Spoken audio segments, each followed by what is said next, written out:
দাঁড়াও, আমি একটু বলি, আমাকে বলতে দাও। দাঁড়াও, আরে দাঁড়াও। আচ্ছা তুমি বইলো, এখন আমাকে একটু বলতে দাও। আলহামদুলিল্লাহ, আমার হাজব্যান্ডের পাসপোর্ট চলে আসছে আজকে।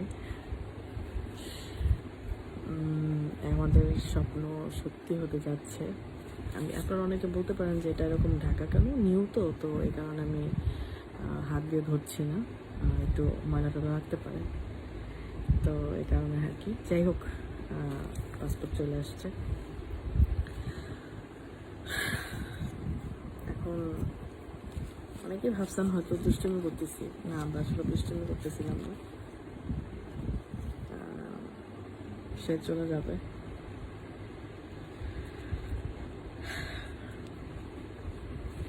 অনেকে অনেক ধরনের কমেন্ট করতেছেন, গেলে আর আসবে না, আমার খোঁজ খবর নিবে না, আর সম্পর্ক থাকবে না, এরকম অনেক কিছু। তো আসলে এরকম অনেক প্রবাসীরাই তার ওয়াইফকে রেখে বাংলাদেশে বিশ্বাস করে যায়।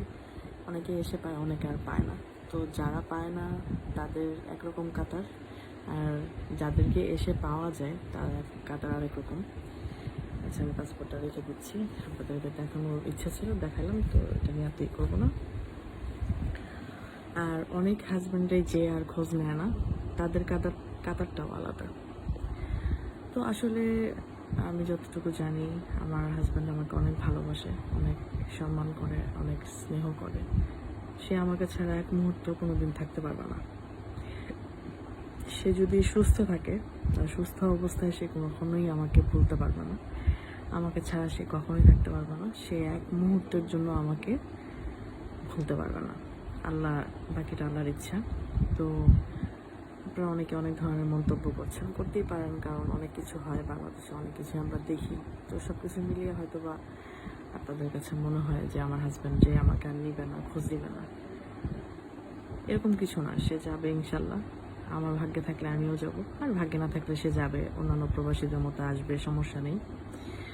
স্বামী ছাড়া থাকার কষ্টটুকু অনুভূতি হবে, এটা ঠিক আছে, বাট সংসার সেটা শুধুমাত্র দুজনের উপরে ডিপেন্ড করে। আর আল্লাহ তো কখনো কারো সংসার ভাঙে না, কারণ এই পৃথিবীতে আল্লাহ এই জিনিসটা কখনোই পছন্দ করে না। আমরা যদি ঠিক থাকি তাহলে আল্লাহ কখনোই আমাদের সংসার নষ্ট করবে না। সো ইনশাল্লাহ সংসার থাকবে। আমি ভালোবাসি না আমার হাজব্যান্ডকে, আমি ভালোবাসি না, বাট সে আমাকে ভালোবাসা দিয়ে আগলে রাখছে, এই কারণে আমি তাকে ছেড়ে যেতে পারি না। ঠিক আছে, হয়তো অনেক আগে এই সংসার নষ্ট হয়ে যেত, বাট তার ভালোবাসার তাড়নায়, তার ভালোবাসার জায়গাটা এতটাই তীব্র, এতটাই শক্ত, সে শক্ত দড়ি দিয়ে আমাকে ধরে রাখছে।